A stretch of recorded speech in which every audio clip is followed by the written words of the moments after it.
But I am realizing now that Hollywood has been and is controlled by the left. It is. It's just the truth. There is a reason that the Bible speaks so much about idolatry. You go back and you can read, I don't care if you're not religious, you can read the Bible as an academic, and the wisdom that is in there and how prudent it is to today and what we are facing. Constantly talks about the sin of idolatry, why it is not good to idolize people, because then when those people that you idolize tell you to do something, you might do it without thinking. That's the campaign. That's why the government pays these people to put their arm in an Instagram video and get the shot. Don't ask any questions, guys. Mariah Carey got the shot. Don't think. We're doing the fact that we are not putting up statues to Thomas Jefferson, but instead tearing them down. We as Americans must understand that it's a gift we get to live in the United States of America, a gift from God that we get to be Americans, the freest, most prosperous, greatest nation ever to exist. You know, I look at how people want to flee to Florida because we're viewed as the freedom state. We're taking action, doing all that. Look, I'm proud of that. Don't get me wrong, I'm proud of that. But a great country shouldn't need people fleeing to one oasis of freedom. The whole country should be an oasis of freedom. So we have a lot of work to do.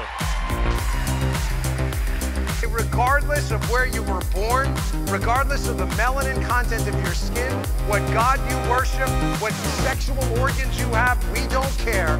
We believe that God put his hand on your right shoulder and said, you are born free.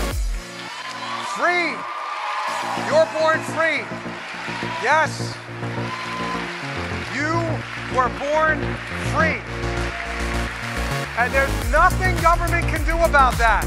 And when I look at this, I have to tell you how honored I am to be alive when we all are alive today. Because I used to pray all the time. I would say, God, why did you not let me be alive, in the 1940s to fight against, in World War II, or to be alive during the revolution? I want to be a warrior for you. I want to save my country. I want to do all these great things. But you had me born in 1995 at the height of the most peaceful and prosperous time the world has ever known. Give me an opportunity. Well, guys, I gotta say, I'm sorry for praying that prayer. I think God has answered in a big way, and he said, well, you know what? Here's tyranny. Here are people trying to censor your speech. Here are people trying to control every bit of your lives. Here are people trying to say, well, you have to have this forced medical operation to be able to operate in normal society. What? My friends, I went to New York City. Oh, it was awful. But I went to New York City this past week, and I was filming a Fox hit. And when I was there, we went out to dinner, and they were like, oh, we're going to need to see your vaccine card. And I said, absolutely not. Even if I had a vaccine card, I would refuse to eat here. So the big questions in a country, if you're running a country, you have to answer 3 or 4 big questions before you proceed. And they're the most obvious ones, like, do we have enough food? Hey, clean water, got that? Can we defend ourselves? Keep the invaders out? Do we have enough energy? Like, how are we going to stay warm this winter and make things? Energy. So those are the most basic questions any society asks. The Romans asked it. Every society from then till now has asked those questions because they're the ones that matter. If you live in a place where no one asks any of those questions, something's going wrong. If we're arguing about pregnancy flight suits, instead, maybe which we are, because that's what they're interested in, maybe there's some denial in progress.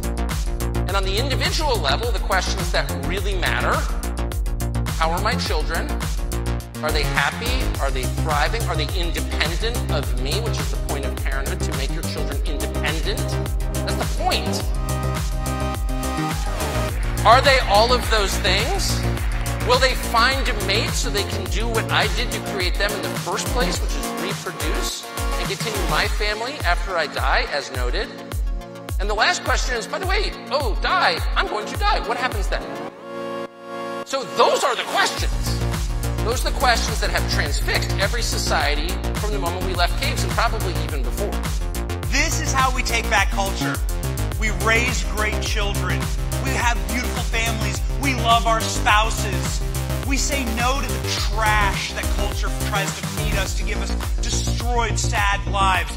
Socially distanced, stay home, stay safe. They want to rob you of the joy and the pursuit of happiness is in our DNA. It is our birthright as Americans. Screw these authoritarian tyrants. Let's make better heroes.